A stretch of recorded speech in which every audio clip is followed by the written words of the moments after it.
Well, ladies and gentlemen, boys and girls, children of all ages, welcome to the Three Good Guys podcast. My name is Miles. To my right, we have Rodney. And to the far right, Leonard. And we are ready to hop into some fun conversation today. Before we get into anything, though, please hit the like button. Pretty please subscribe. Leave a comment. Share this with all your people, your friends, and all that good stuff. Pretty please. Yeah, you know what I'm saying? Sugar on top. And a cherry, you feel me? But yeah, so first thing we want to get into this last week, the nation had the world had a pretty cool experience. I wouldn't say the world because, we'll get into it. Go ahead. Okay, well, in the DFW, we had an amazing experience, okay? We had a solar eclipse, a complete eclipse. And so what I wanted to know is what the experience was for you all, and how much did you enjoy that? Because I remember, 2017, we had an eclipse back when me and Leonard were working at the same place over at Allstate, wherever it is. Allstate. And I didn't see it. Yeah. I didn't see it at No, all. we had an eclipse not too long ago, and it was just a little bit darker. Yeah. So this eclipse was completely different. First of all, my job threw like a huge party. It was like thousands of us outside, DJ, free food, everything. It was cool. I used the little glasses to see, getting in front. Because if you try to look up there, all you see is the sun. Mm-hmm. So I was like, okay, it was cool. Called my wife right before totality or whatever it's called, just to make sure she saw it. And it was cool. When it went dark, it was great. I got great video. That was my favorite part. Everyone started yelling and screaming. And like a lot of people were saying stuff like, oh, I feel so small, so insignificant. And I'm like, okay, well, maybe you're seeing God now, but Yeah. What about you? For me, it was a pretty cool experience. I will say, I was at working, of course, contrary to what Leonard had. It was not thousands of people. It was maybe about 4 of us in the location. And it was funny. My manager was with a customer at the time, and I was so excited. I was like, "You guys need to come out here and look at this right now." And I'm calling my wife, and she's like, I hear her in the background. They got our neighbors in the background screaming about everything. It was a cool experience. Really cool to see. And then it's funny. I recorded a little video, and I was just so giddy and like happy about it because I don't know. Like I think I texted y'all. Yeah, you did. And I was just, it is funny. It's a funny video. We may play the clip for you guys if you want.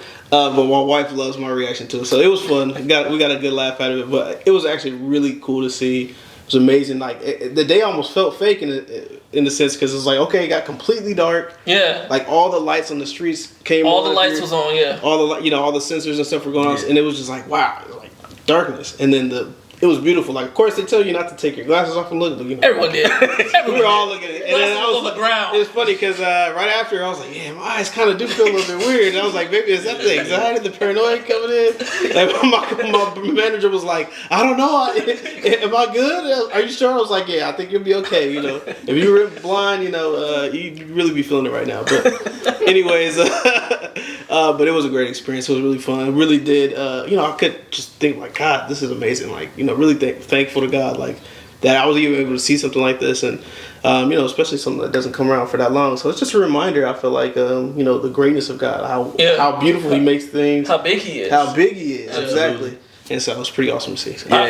Before you go though, it's funny because months ago I told my manager, I was like, listen, I don't know what you have scheduled for the 8th, but I'm gonna be outside. And I meant it. I was like, and sure enough, my schedule was not clear, and I missed some phone calls. I went outside. I wasn't going to miss it. Like, we were just lucky enough to live here because some people had to travel. We were lucky enough to live here in the area of it. So great. Yeah, I heard people were traveling from quite a distance. I don't know how they did all that.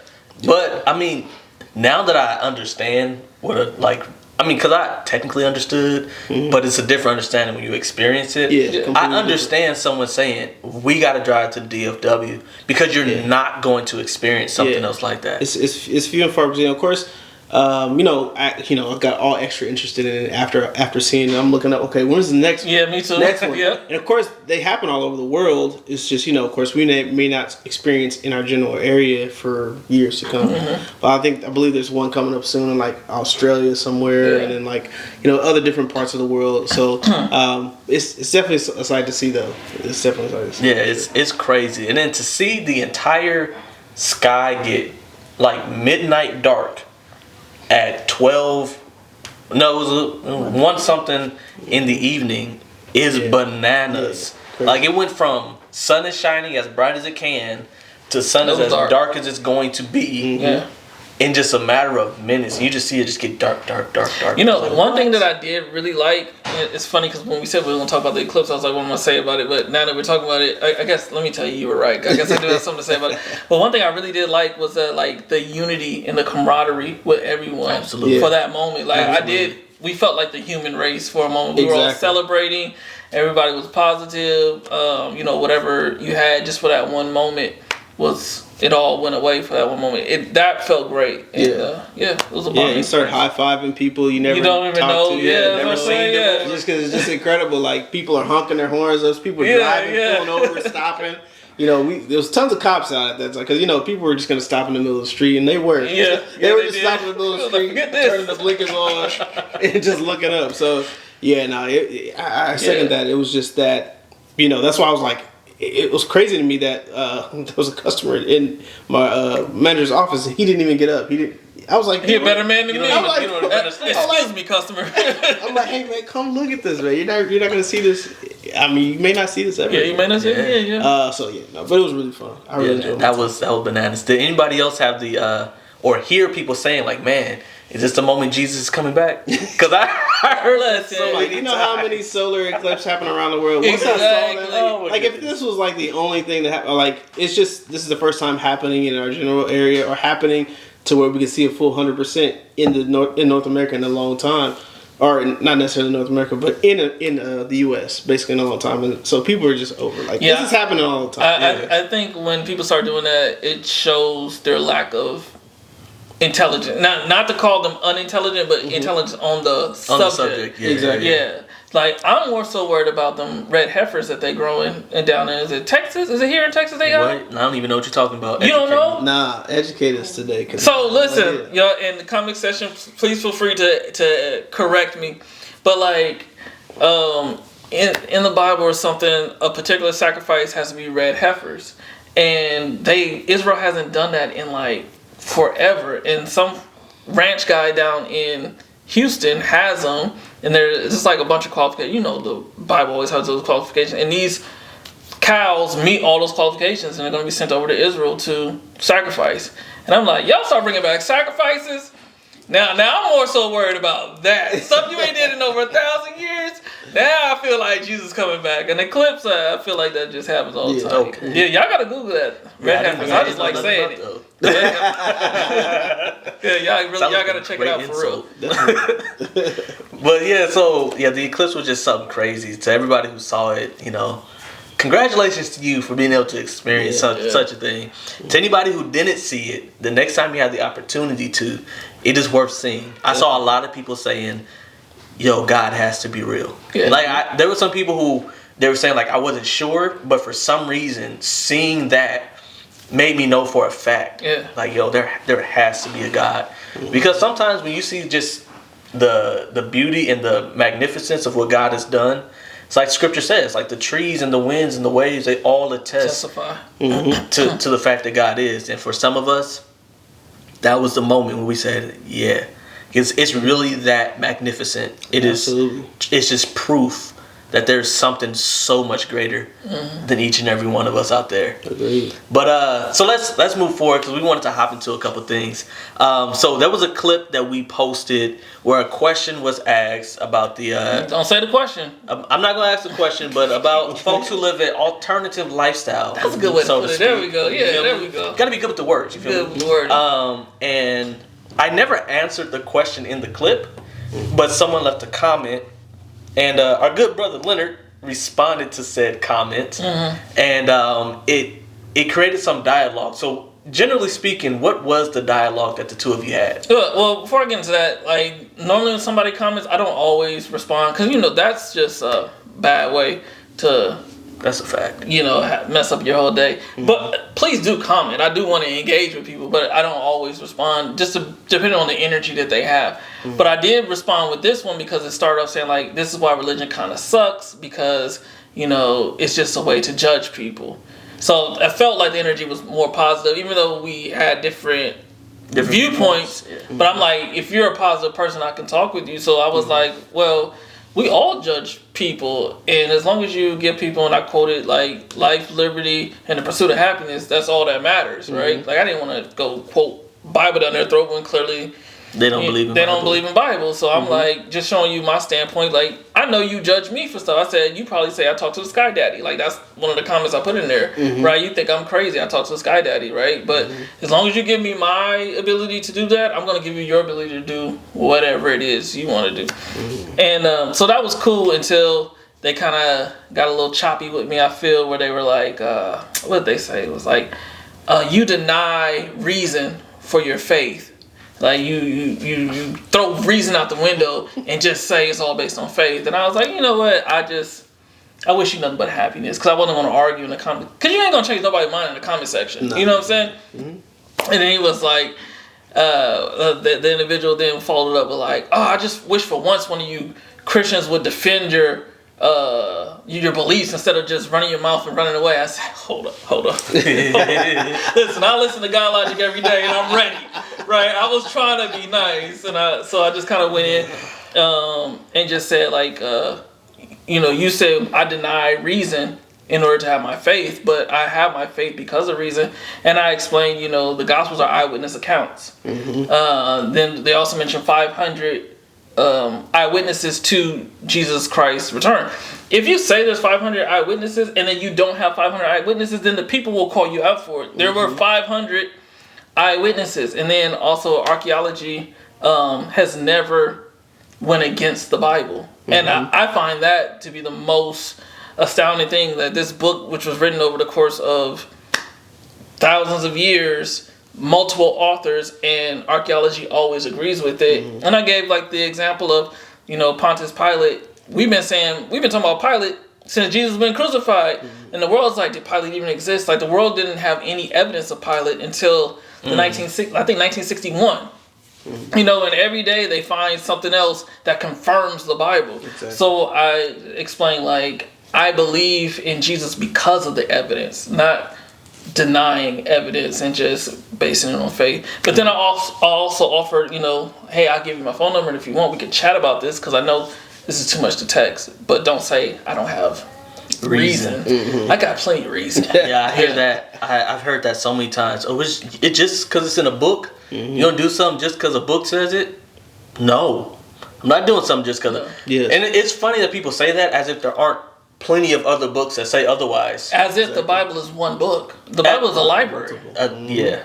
Well, now we getting it. I wasn't even gonna go there. Okay, well, we ain't gotta go there. But I'm just saying. I wasn't gonna go there. But anybody that would like to go there, and like I said, I do it out of love. Like, I'm not here to throw the Bible down your throat, because I believe everyone has the right to believe whatever they want to believe. You know what I'm saying? Jesus didn't force nobody.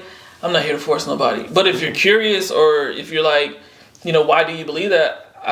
I would love to explain to you and let you see from my point of view, and also hear yours.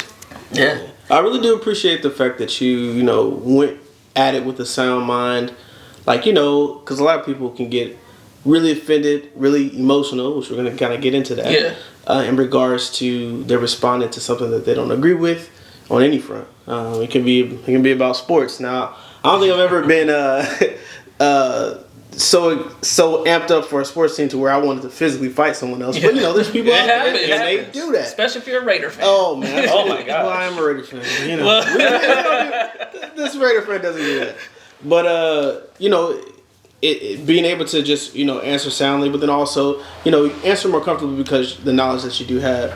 And I think we've had a great.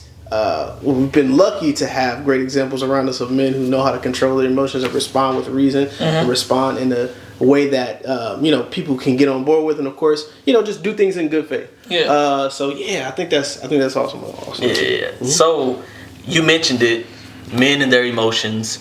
Now this is something that could have very easily gotten super emotional. For all I know, the person you were corresponding with, they may have been emotional, and that's the reason they wanted to get into things and tell you that you don't have reason for your faith, even though there is so much reason for what we believe. But we'll get into that some other time. But what do you guys feel when it comes to men and their emotions? My first question is, do you feel like, generally speaking, men do a decent job of controlling their emotions? I'll start. I'll say, when it comes to being a man and being emotional, I think we definitely do have a responsibility to take care of our emotions in a specific way, because God has positioned us in the position that we are in. When it comes to the family structure, we cannot lead with that, because that can lead us into destruction. Absolutely. Especially men, emotional men, over the years and throughout history, do very irrational things. Yeah. Even in the Bible, absolutely. there's emotional men that do very irrational things. We can name a ton of them. All of them. All of them, really. And so we have to make sure that that's got to be the forefront. That's why the position is God, man, wife, children, because we need to be regulated by Sarah, because he knows if we get out of our emotions, we are very physically strong. We are very strong-willed individuals, because God made us this way, and we can cause a lot of discourse and destruction. Yeah. Yeah, in the era that we live now, it's all about being emotionally intelligent and in tune with your feelings. Definitely different from our fathers and grandfathers, right? They grew up in a time, and I'm generalizing, of course, but where men had almost no emotion, right? They showed almost no emotion. So it's good to show some form of emotion. Like, your children need to have a hug. You know what I'm saying? So emotions have their place, but I believe in the family structure. And I believe that when the woman is more emotional and the man is more logical, I think it leads you to the right place. Because sometimes logic is going to get you where you need to go, and sometimes emotion is going to, sometimes you need to have an emotion. So if you have two people who are in tune with those two areas, it leads the family in the right direction. So I'm all for being in tune with your emotion, but like that video you showed, when men get emotional, that's when people get shot. Right? Absolutely. And we see the shootings of right? You know what I'm saying? Because people are getting emotional, and I try to respond, not react, right? Exactly. And so that's all about regulating your emotions. So it's a thin line, though, because you do have to find a place to, I'm feeling something. It's okay to feel. Yeah. You have to find that balance, right? Absolutely. But when you find yourself being led by your emotion, you really need to reel it in, because that's a dangerous place to be in. Yo, so y'all said some really good stuff, but neither of y'all answered the question. I responded to him. I responded to him. I don't even remember the question. So the question I asked is, do you think, generally speaking, that men do a decent job of controlling their emotions? And the reason I ask is because I've heard from a lot of people, and if you're online and you see especially a podcast that is run by the opposite gender, you see a lot of men need to do better with their emotions, as if we just do a terrible job, generally speaking, controlling our emotions. So is that something that you guys agree with, or do you think we do a better job than what's led on? See, it's hard to answer that, because it's in general and then in my circle. Because I know what's in general, but I don't see it. I don't surround myself with that. But in general, I would say that we're failing to regulate our emotions, and that leads to all the danger that you see, or the chaos and violence and all that stuff. Because all that's an example of a man who can't control his emotions. Why would you, because a woman decided that she didn't want to have sex with you no more, she want to have sex with somebody else, why would you go get a gun and shoot somebody? That's the dumbest thing, when there are so many other women on this planet. So many. Right? But you can't regulate your emotions. You're mad, and now because I feel a way, she gotta feel a way, right? Or he disrespected me. Okay, but I don't even know who he is. I'm never gonna see him again. So exactly. Or even when a man gets rejected by a woman, as he's trying to pursue her, he has to, cuss her out or call her out. Yeah, I've seen that. I've seen that happen a number of times, and I'm just are you trying to? You don't know how to regulate the emotion of being rejected, so you're trying to build yourself back up by putting this person down. They be you were just they be trying to get their number, and then they be like, "You ugly anyway." So which one is it, bro? Did you want the number? Or did it? Exactly. Yeah. So it's crazy. I mean, and there's plenty of examples of even that other person getting you out of character. So there's some manipulative women out there that will definitely press on a man's emotions. Yeah, but I can't get him to say act out of that character because then my wife would say I don't love women. We love women, so I got to be careful. You know, we're married. We love. Nah, but yeah, we definitely got to be careful. But if you're not smart with your response, like there's a story of there's a story of a woman who went to a drive-through and got into it with one of the employees at the fast food restaurant. Went back. Told That's her husband, wild. Getting into it with somebody at a drive-thru. Oh, absolutely. It's just too much, right? Just get out of there. Them chicken nuggets must have been fire. You getting mad over that? Goodness. So she calls her then boyfriend, husband, whoever he was to her, and he goes up there, gets into a fight, kills the employee, and he goes to jail. And, this is a man who cannot regulate his emotions, and of course that woman knew the type of emotional man that she was dealing with, and so she did that exactly. So it's just women, they wield a great power over us because they can make us act. Great power. Yeah, they could. Great power. Man, listen, people went to war.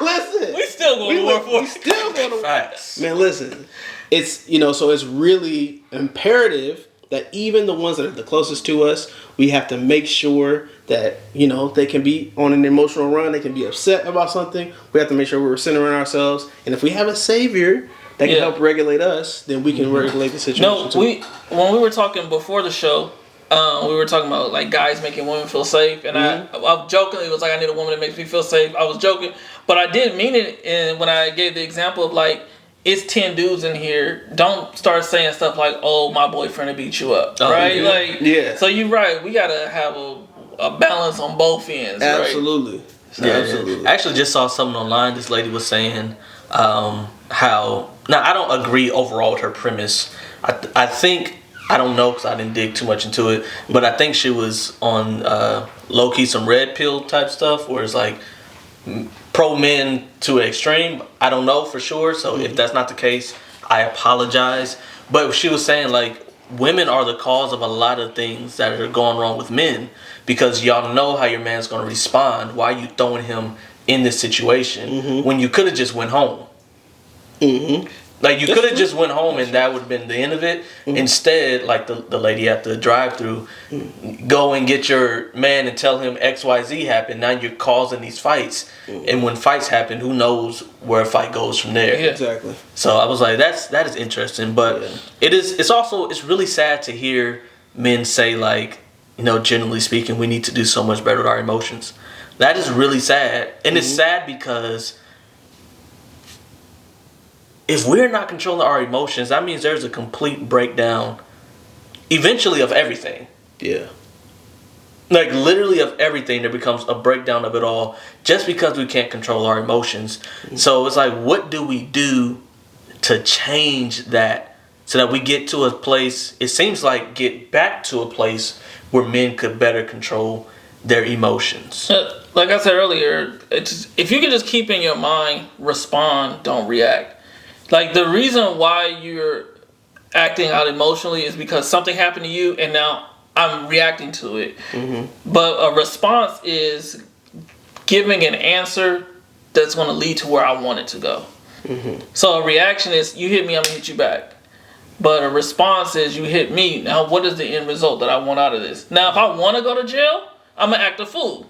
Right? But if I don't want to go to jail and I realize you hit me once and you done, what the Bible say, turn the other cheek. Like, I'm not at the point of self-defense anymore. You know what I'm saying? So you have to really think things through. And that's what becoming emotional is when you stop thinking things through. You're just reacting all the time and you're not thinking about the next step. And to me, that's a sign of unintelligence as well. Like, if you're an intelligent person, you're thinking about all the steps. What's that detective show? Sherlock Holmes. Sherlock Holmes, right? Yeah. Like, Sherlock Holmes he thinks through the whole fight. He'd be like, he throws a left counter, I step back. He throws a right hook, I step forward. Like, he has the whole thing thought out, and then it happens, right?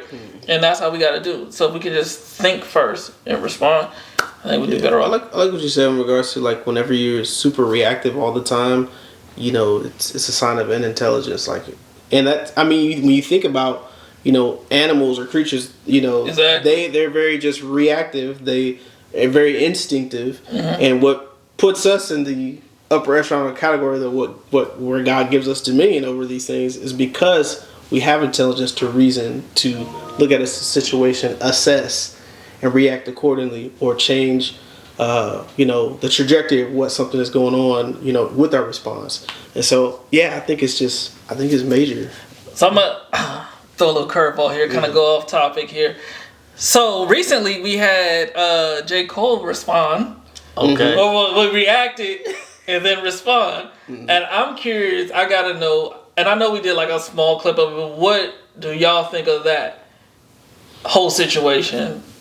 Or do y'all want Well, let's hear it. Because he reacted and then he responded. Exactly. So go ahead. So, yeah, okay. So the initial response was like, you know, everybody who enjoys the craft of rapping and enjoys to see, oh, hey, who's the best? Yeah. And everything. So as far as a fan or somebody who, you know, wants to see the outcome, of course, the people took the reaction of what he did and was like, oh, this is great. Like, here we go. We're starting.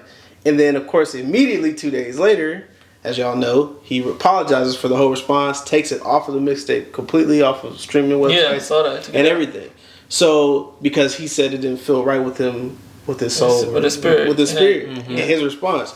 And, you know, of course, fans... We want to see a fight. We want to see a fight. Yeah, we want to see a fight. We're, you know, just like, you know, the gladiators in the Coliseum. Like, everybody wants to see a fight. We want to see who's the best. Like, and so...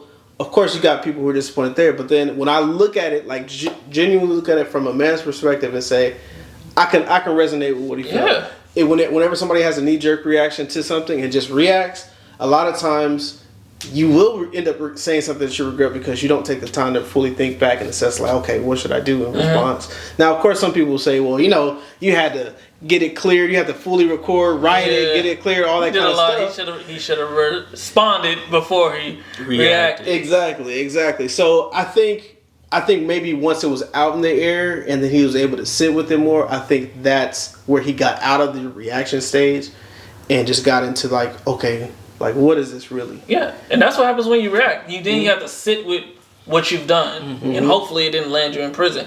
But I think what he did with issuing the apology and, you know, deciding not to, you know, as you said, tear down another black man, I think that's huge. Yeah. I think you can be the world's greatest rapper without putting anybody else down. Especially the genre of rap is about bigging up yourself. So I don't have to put you down to big up me.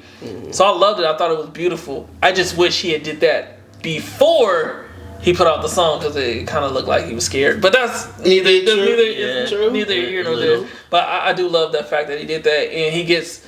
I'm more of I've never been a J. Cole. I can't name 3 J. Cole songs. I'm sorry, I can't. But him as a person, I was always a fan of him as a person, and I'm even more of a fan of him as a person. Cause I think it's even harder after you react to then go back and respond. Yeah, I think it's even harder. So I really felt like he did the big thing to do, and I wish him nothing but success. Absolutely. Yeah, he was talking about the not just rapping, because that's all we care about as fans, just rapping. We just going back and forth, we sparring, we throwing jabs. But he's like, it proved that their music is more than just music to them. And so when he responds like that, it comes from a place that he don't even want to be in. Yeah. He don't even want to be in that mindset to think like that. And then he doesn't want to put that, whatever spirit he was operating in at that time, he don't want that out there for the rest of the world. Yeah. And I think that's really big of him to understand that. But I think it's really sad that we could hear the words he said, understand those words. Generally speaking, everybody would say, you know what? You're right, we shouldn't be tearing down somebody else for sport. You're right, you shouldn't be operating out of a place of anger or out of a place of, they put a battery in my back and I'm going to just appease them instead of doing what I believe and what I know is right. Everybody agrees with that. But still, the general consensus from the community was, oh man, can't believe J. Cole did that. Yeah. That's sad. That's sad. That's a sad state. He was a bigger man than everybody else that day. Yeah, he really was. And the thing that I view as sad is not just the fact that we had that reaction, but that so few people are like, you know what? let's follow his lead in doing what we believe is actually right. Because J. Cole's gonna make hits no matter what. He's gonna make money no matter what. He don't need to feud with anybody to be successful. But it was our need for vengeance, essentially, that led to the response. But for all those who, I mean, you probably know by now. You definitely gonna know by the time this comes out. Drake gave a response if anybody was looking for that back and forth. Yeah, I kind of heard a little bit of it before we actually started the podcast. Now, of course, I don't know if it was confirmed that it was actually him. Yeah, apparently some AI stuff. Apparently, I heard the AI one like there was a while. Yeah, but apparently this one was leaked. So I think it may be his actual response because the leaked version of it, every place that's going up is being taken down. So I think so. But that's neither here nor there. But yeah, I mean that's what people are gonna want. Yeah. But what's funny, like J. Cole is 39 years old, pushing 40, writing poems about another man. Like, come on, bro. Like William Shakespeare, and thou will not succeed over me. Like, so yeah, this is cool when you're. That's the thing about hip hop, right? It has a real stronghold on you as a kid, which is why, like, to me, my favorite rapper is The Truth, because in those formative years, his music was very strong. But I mean, at 40 years old, bro, like at this age, you just too. You can't still be fighting, dissing people, because as far as rap is concerned, when you're in the beef, that's your street fight. Yeah. And that means at dang near 40, he would be still out here for it. In a street fight. Yeah. It's pretty ridiculous, to be honest with you. When you stop to really look at it, you writing a poem about another man at 40 years old. That's just terrible. You know what I'm saying? And Drake, maybe Drake should go the Michael Jackson route. When Eminem decided to diss Mike, and Michael Jackson didn't come out with a song. Bought his catalog. He bought Eminem's catalog. You work for me now. That was beautiful. Now that's how you diss somebody. Yeah. But when it comes to emotions, something we were having a funny conversation. Leonard alluded to it, and we were talking about women wanting taller men, and then of course me and my family, thanks to my mom and dad, ain't no tall men around here, but we ain't tall. You feel me? It ain't not gonna be tall. But it was funny. I heard in some of our responses, some folks were saying that's him being short and whatnot. Now, when someone says like your response to that is because you're short, how do you think through that? You a little taller than him, so we can't really come. Yeah, you can. When it comes to height here, we know who's superior. All 5'9". He's a giant. Well, how do I feel when someone says I do something because I'm short? Yeah, like your response isn't. Essentially, it sounds like your response isn't because that's what's true. That you just feel that way because it's short, and you gotta, make yourself feel better about how. I mean, it just lets me know that they don't understand logic. Because if I'm speaking, I'm speaking pure logic. I'm not speaking nonsense. So that's how I feel. Like, so when I said it just wasn't logical to you, right? Because I think I said, I was like, it doesn't matter how tall you are. Like, nobody's stronger than a bullet, right? And like, I'm like, in America, we shoot a lot. Like in London, they stab people. Out here, they shoot. Like I was in Walmart and dude just was walking around with this pistol on his hip. Yeah, we're in Texas. You're in Texas. You know what I'm saying? So there's no level. I think somebody was like, well, would you feel that way if you were taller? Yeah, it's like you can't stop a bullet. I don't care how tall I am. So, yeah, I just think they're not listening to logic. Yeah, it made me think of this. I forgot who it was. There was a wrestler talking about Brock Lesnar. And for those of you who don't know, it wasn't a wrestler. It was the guy who used to come out with a tennis racket. What's his name? He's not a wrestler. He was a manager. Talking about Brock Lesnar. Like if Brock Lesnar wrestles with me, now Brock Lesnar is a super freak athlete. He's like 6'3", 300 pounds, all muscle. He's fast. Backflips off the top. Yeah, he's ridiculous. He was in the NFL. He was UFC heavyweight champion. UFC heavyweight. For all those saying WWE fighters can't really wrestle, he's a real legit wrestler in UFC and WWE, champion in both. And the guy was like, "Yeah, Brock Lesnar messed with me. I'm not fighting Brock Lesnar. I'm shooting him." Yeah. And so like that's really the world we live in. But since we were just talking about emotions, because I know I was speaking to someone one time and I was telling them how I don't think it's wise to only disqualify somebody just based on their height. And they was like, that's because you're short. It's like, I am short, but also I don't think it's wise to disqualify somebody based on their height. And when when men are emotional, this is where this statement came from that I said earlier. We allow things to happen to where oftentimes our physical appearance should not need to be put on display. You're big, you're tall, you're super strong. If you have to show that, that's a problem. I said earlier, if they are showing, what did I say? If you're showing how hard, though, you better remember it. somebody recorded it somewhere. Anyways, pretty much I was saying, like, if they have to show you how strong they are physically, that means they failed you mentally. Yeah. Because they should have been smart enough to not put you in a position or not allow you to walk into a position where now they have to physically show up and defend you. When if you know what's going on, if you can see and respond correctly, if you can keep your emotions intact and not react out of anger, it doesn't matter how big and strong you are, because you're never going to have to put that on display.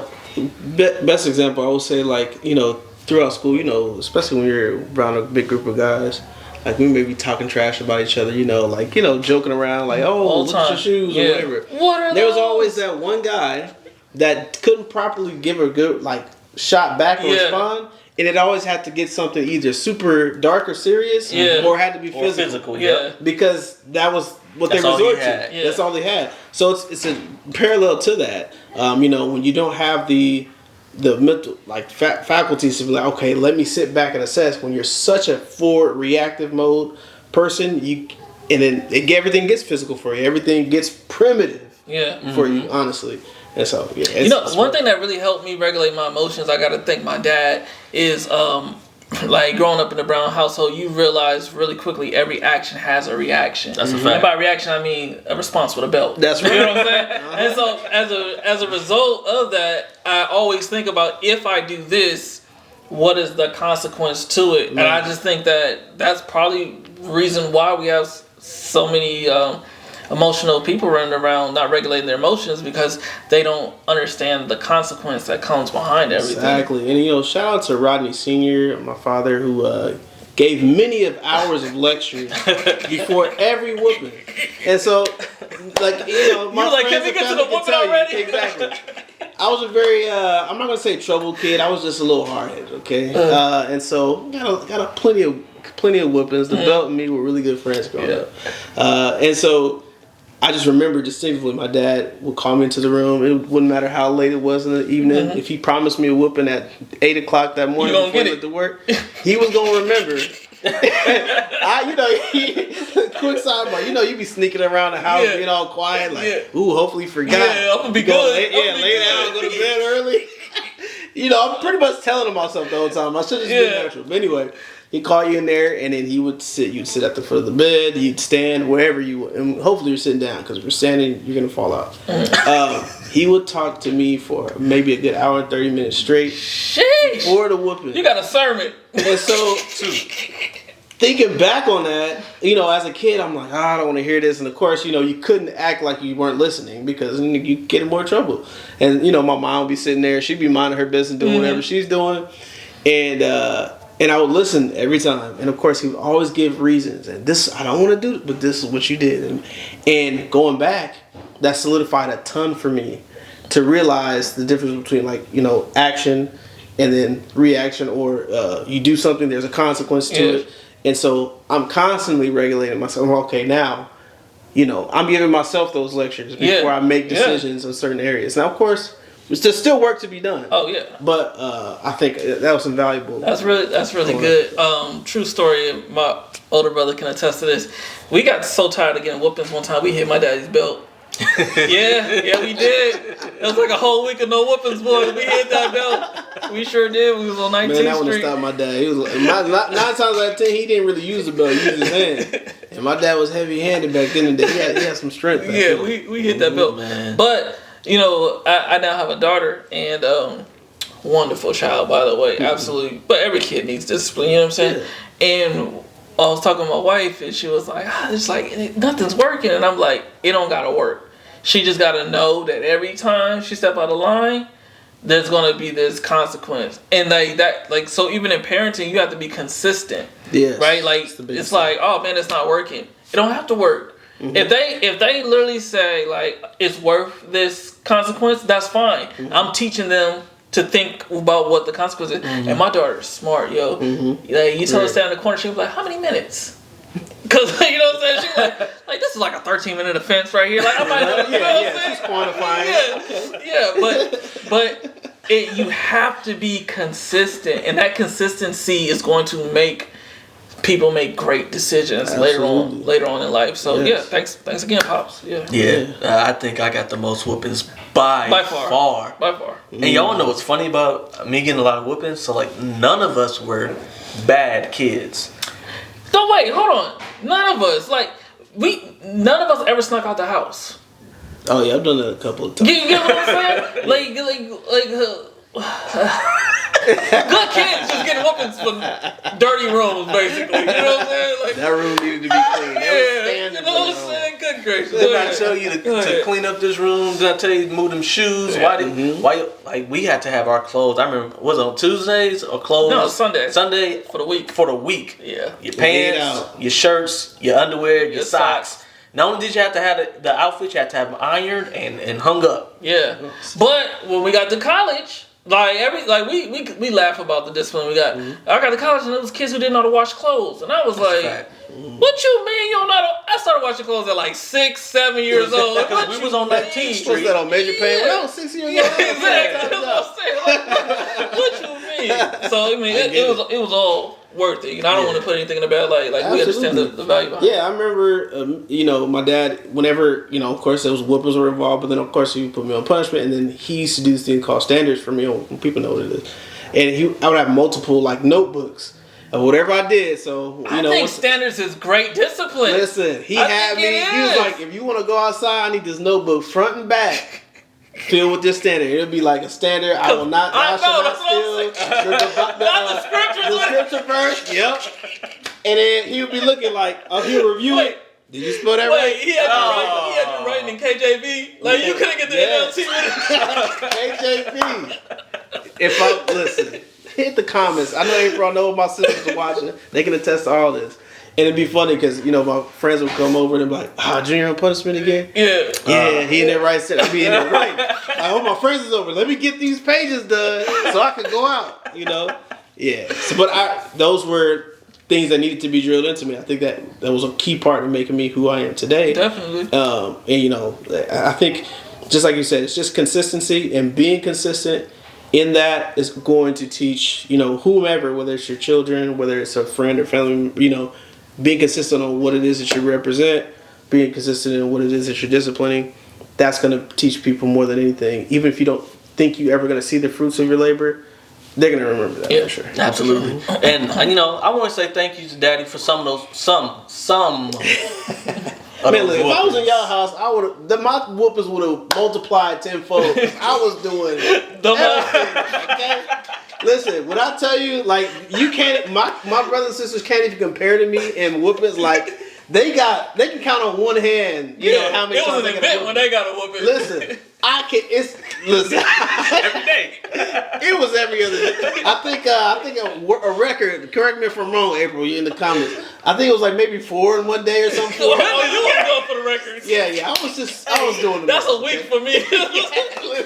Yo, that was intentional. Listen. It got out of hand. Did I deserve all of them? You know what? Probably so. I used to say I didn't deserve all of them, but maybe. I mean, he probably had some in reserve for me. Let me just get this. Let me get this out the way. You know what I'm saying? That's funny. That's hilarious. Well, I don't feel like I deserved all mine. I ain't gonna lie. Because like you said, we was good kids. We got in trouble for stuff, and really back to the emotional thing. It really helped to regulate emotions because it was I can't act because I'm frustrated right now. Because if I do this out of frustration, he coming. True. You don't slam doors in this house. You know what I'm saying? Oh yeah. Exactly. Ain't no talking back. What'd you say? Nothing. Yeah. But it is like you said. Now, when you're older and you're frustrated because you were forced to regulate your emotions as a child, now you know how to do it as a result. Dang, we owe Daddy like a Father's Day gift for something. Hey, man. Listen. Absolutely. Because I know there's a lot of people that I don't want to say I know them, because like you said, it's different from knowing what happens generally and having your group. But I've heard a lot of times where women are really angry with the way that their significant other is responding in different situations. And it's oftentimes just like, yo, he don't control his emotions well. No, you know what? Like, I got a story. When I was in high school, I played football with this guy, and he was like, he told me like, oh man, when I get mad, I just black out. Like I black out, I don't remember. And I remember thinking like, that's crazy. Like, how do you get so angry that you stop remembering what you're doing? Right? That was a lack of regulating his emotions. And I'm sad to say this, but like, you know, he went on to, I guess, black out one day, and he beat his kids. Well, it was his girlfriend's kids. And like fractured like a 2-year-old skull and all that stuff. He ended up going to jail and all that stuff. And that goes right back to what we were saying, like not regulating your emotions. That's an extreme case, but that is the result of having your emotions and not knowing what to do with them. Yeah, I'll ask this to you guys as well, because from like receiving, you know, whoopings or, you know, being disciplined, like did you ever feel there was a time where your parent wasn't regulating their emotions whenever they were interacting with you at that point in time, like where they got really upset and you're like, wait a minute, this is a little bit different? Well, to be honest, the answer is no. But there was a time where one of my parents felt like they went too far, like they did too much. But I ain't gonna lie, I deserved the whooping that I got. I mean, I heard that's one of those whoopings where you earn it. Yeah, you know, if they had to get that bad, you know, if they about come and double back apologize, right? you really needed that one. So like when I was surprised. It wasn't really until some time later that I realized what happened because, like I said, I earned the whooping, and I was like, hey, this is what happens when you mess up and you do wrong. There are consequences to it. Yeah. That's how I felt about it because I earned that whooping. But there was only one time where I can say one of my parents possibly went too far, and I've never been mad at them over that. Like when they came back and said they apologized, and they apologized because they ended up leaving a mark on me, and they didn't like that. Like that was not their intent. Their intent was discipline, and they feel they went a little too far.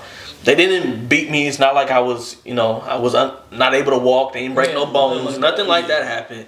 But they just feel they went too far and they apologize. So I appreciate that. That in and of itself shows growth in emotional intelligence. Exactly. To not just sit in your anger. And really, I don't think they did it out of anger. Yeah. I think that's the reason they were able to come back, because they weren't acting out of anger. So no, I haven't experienced that. I experienced one thing from a lady though that was wild to me. It's what she said. We were in the car one time talking, and she told me, she was like, Miles, you never get angry. Like you don't yell at me, you don't hit me, you don't. And she was talking, I was just like, who you been talking to, lady? So you want me to yell at you? Like you want me to be physical? Like I was doing my best to comprehend, and she was like, "Well, not that I don't want to be hit." Like now you doubling back. Yeah. But it's like, nah, that's what you said. Like you think it's weird that I'm not screaming at you. You think it's weird that I'm not being physical with you. And so I think that's really interesting. It shows some of what she saw, either up close or from afar. Yeah. And when so if I'm not regulating myself the way I'm supposed to, there's somebody that's going to be expecting this is how it should be. Yeah. And I think that's wild that there are people growing up expecting when a man gets angry, he's just going to shoot off at the mouth without thought, or use his hands without thought. Wow. Yeah, and that's how we end up with this, guy versus girl situation that we see all the time, because their experiences are so traumatic.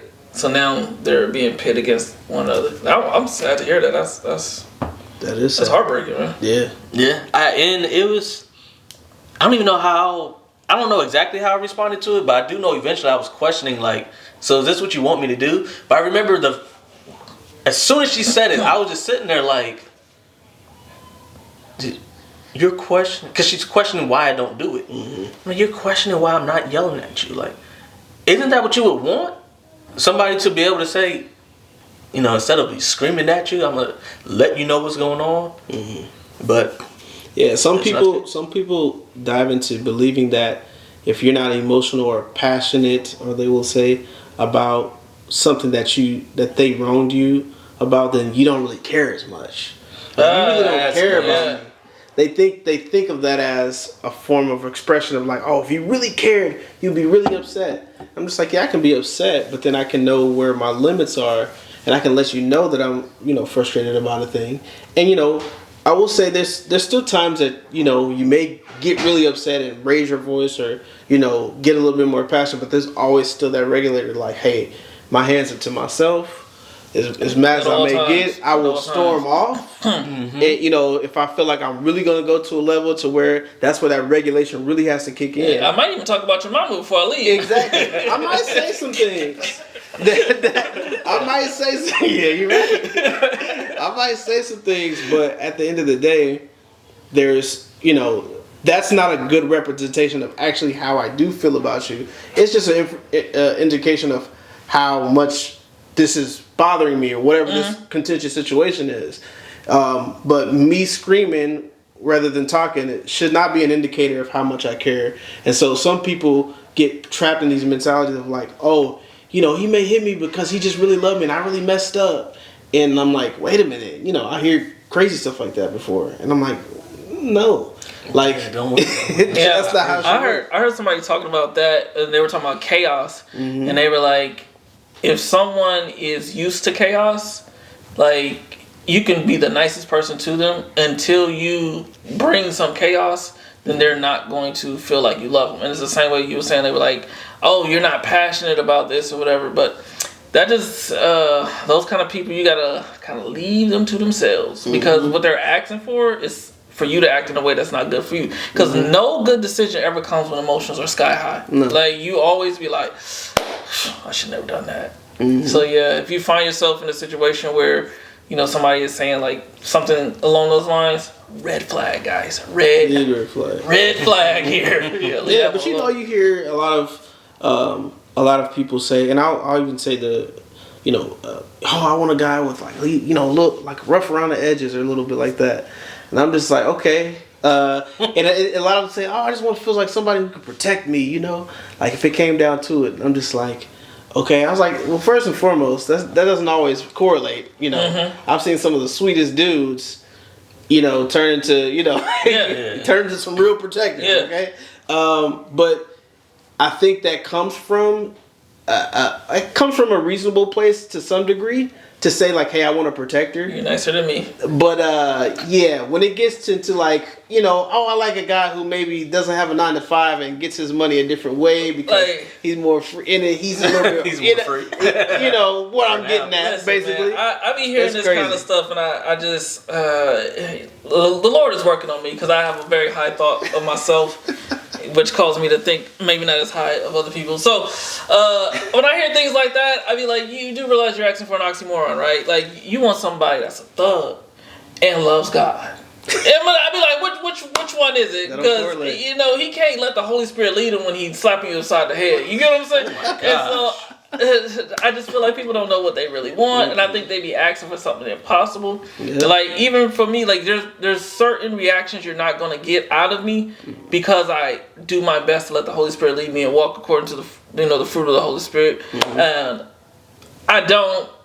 So I can't act like that. I can't be tough, and I can be stern. I can be, protective, especially if you attack my family. Like, I'm gonna give you everything that I have to protect them, but I'm not gonna be just rough at you all the time and slapping you upside your head or choking you, and like that's just not me, yo. And I was like, that's just somebody who lives on edge at all times. Yeah, like, and that's I can't imagine living like that. Isn't that tiring? Like, exactly, it has to be, because that's when emotions are swaying that much. Like, I've met people who are very much like, what we would deem bipolar, but there's some people they're not bipolar. They just crazy. They're just crazy, and they don't know how to regulate emotions. They've never been showed examples of how to do that. And so, but living or being around people like that, it's always a guessing game. And it's tough, and I'm just like, people really want that for their lives? It's so inconsistent. Yeah. Yeah, because for example, if I spill water and you be like, oh, it's cool. Like, okay, that means he's gonna say it's cool. And if I spill water the second time, you stupid idiot, what's wrong with you? And it's like, bro, I don't know how you gonna react, and I need consistency in my life. I need to be able to predict these things. Yeah. I got a question though, so just swaying as we come to a close here. So we've clearly hit on the emotion, like, you know, the anger and stuff that flares up in men, and a lot of times that's some of the only emotion that some men will let show. That and joy, of course. Everybody likes to laugh. If you say a joke, everybody's laughing. But anyways, what do you guys feel about men, because this was brought up a little earlier, letting other emotions show, letting their sadness show, letting their tears show, letting their fear Hold on, wait for me. Wait for talk amongst yourselves. Okay. So, I mean, I'll add into that. So, I really do feel like, you know, men being emotional on a part of, like, you know, if they're dealing with something, they're sad about something. I think there is still a balance that goes into that, because, I mean, there is, like, you know, being a crybaby, like, everything is. So then that's when you kind of have to be like, okay, maybe I need to get some extra guidance on, like, how I'm placing my emotions when I'm dealing with things, if I'm dealing with depression, dealing with something like that. But, like, I believe if you do need to be very protective of your emotions and who you show that to at times, because one, you don't want people, especially when you're being vulnerable as a man, which we don't get a lot of opportunity to do, and sometimes for good reason. But who you share that with is very important, or who you show that to is very important in a lot of cases, or what setting it's in can be important, because contrary to popular belief, men need to be very protective of their hearts as well as, you know, the Bible says to guard your heart, and that's the thing. It's difficult, you know, being a man and being looked at as a leader, and all these things being pressed onto you. It's difficult whenever you can finally sit back and release those things, and it's not received properly. Then it causes you to go into a cycle that's not healthy at all, to where now you're like, I'm closing everything in, because as soon as I showed you myself a little bit, you shot it down, and it's just like, man, like, I really want to be able to show this, but I can't, so I'm bottling up. And then so that emotion, although we may set it to the side, it's still there, it still exists, it still needs to be placed somewhere, and it eventually will. And that's when I believe you can build up an unregulation of emotion, to where you suppress things so much that it comes to a head, and then it explodes, and it's just that's where it gets scary. Yeah, it's like men, like, the world tells men how to act, right? And for example, I had to stop because I had to go find it. So, you know, I saw online K. Michelle said she doesn't feel protected when her man cries, and I'm like, the one place a man should be able to cry, not be a crybaby, not cry about everything, but when life actually hits him, the only place I can see him being able to cry is with his woman. And now if you have that, she's not protected. Now I can't do that. I can't release the hurt that I have, right? And like, I don't cry often. I don't like to cry. Like, it's not like, oh, we're having a great time, we're crying, you know what I'm saying? But, like, Gina's seen me cry before, right? And she has never been like, oh, I don't feel protected no more, or I feel less than a man. So I think a man should know where he can be vulnerable at. But if you can't be vulnerable with your woman, you got the wrong woman. And it's that simple. So the fact that the lady I'm talking to now told me that it's okay to cry, that's a good thing? I mean, you still got to present yourself as a man. I'm just asking. You can't be no cry baby. I'm just asking, is that But when life gets lifing, that is the one place. Because so she's technically seen me cry twice now. Dang, see, you're a crybaby. But no, that's hilarious. You know, one time there was a situation where I was actually communicating with her, and it was just some heavy stuff we were talking about, and she saw some tears. I was like, nah, like I never want you to see me cry.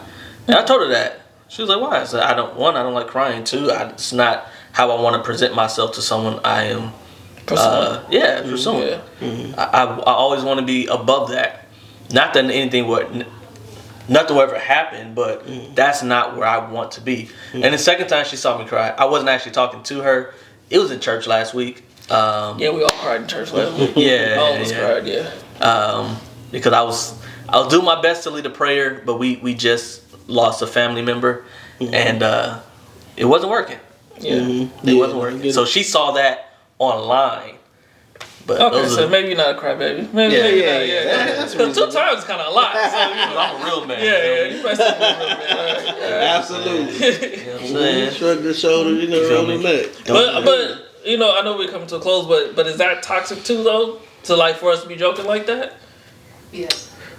I guess the crowd said yes. To some degree it can be. I do believe though, like, of course we've had serious conversations out, of course more direct conversations about things that we struggle with and stuff like that. And I was going to actually segue into this too, so it's a great question. So of course, around amongst men, a lot of times you get the idea, especially if you had men that you looked up to, like your fathers or people who are older than you, stop all that crying, stuff like that. But then once we're able to really get in tune with our emotions and understand where things are coming from, I do believe there is a good place to have a covering of men that you can possibly cry around and not feel judged, and they can actually understand, some of the struggles that you're dealing with more than even sometimes your significant other can. Yeah. And so, or just the opposite sex in general. And so I believe that we do need to find healthy places where men can be emotional, because you got your household, I got my household, so I'm not really relying on you on anything, so I can't possibly think of any less of you because of that. Of course, weird people can. But at the same time, like having that, I think is super important too as well. So do not forsake the assembly.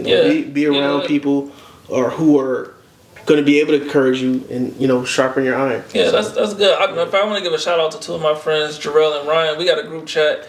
Friends from high school. All 3 of us are married now, and like we've talked about stuff like pregnancy and stuff. And I know I'm gonna get killed for this in the comments, but we talk about like how it's hard on men. I know no woman wants to hear that, but like men, but you say you got to know where to go with that, and like so just being around men, we could talk about some of the things that we deal with. And ladies, don't kill me because I know it's harder on you. I'm not saying it's not. I'm just saying we have we go through an experience too. Exactly. This is so random, but just the fact you said that made me think of something. I can't tell you how many times I've been talking to this lady, and I said something that is factually correct.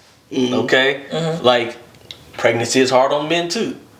And the only thing that this person would want to say, do you know how hard it is on women? Yeah. You know what else happens? I'm not saying this other stuff ain't out there. This is not what I'm talking about right now. But I mean, that could be, of course, this is, and I don't know if she probably didn't mean it in that way, but that can be one of those times to where, you kind of showing your heart a little bit, and then it's just like kind of shot down, like, wait a minute, but you're not, but listen, you ain't dealing with nothing. It's what we deal with. And I'm like, look, I'm not trying to invalidate what you're feeling, but of course I have feelings too. And those need to be validated as well. Yeah. And so, but I get you though. It happens a lot. Like early on, like, Gina was really sick early on. And like, I just got married. And here's my wife, and she's sick, and I can't do nothing for her. And actually, it's my fault. She's sick. You know what I'm saying? And like that's a lot on you, man. When you just like she had to, go to the doctor. We were going back and forth to the doctor a lot and everything. That just mentally weighs on you when you see like the woman that you love in a position of like just hurt and pain and stuff. And that just hurt me. That hurt me more than I've ever been hurt, like in my own life from anything that I've done. Seeing her go through that. So I needed those guys at that time. Oh man, that's definitely a rough feeling for sure. And then even just seeing my wife in a situation to where, a family member has passed away, and then like knowing like I can't fix it, and I'm so emotionally regulated. I'm making her mad some days. Like I'm like, dang, what am I doing? And then like I had to go off to myself and like after a conversation we had, and I had to go by myself and just cry and get it out because I didn't want her to see how unregulated I was feeling at that moment in time, and just because like it, it's defeating, like you said. It's just like there's nothing I can do to fix this, like and you want to do that for them, especially when you see them in that mode and you're like, I want to be your hero, but I can't really do that right now. But I realized that in that time, like it was still valuable for me to present my emotions. Of course, it didn't have to be at that specific time. I believe it was a time, place for everything. Because I think for the both of us, it was a difficult time for us to communicate properly.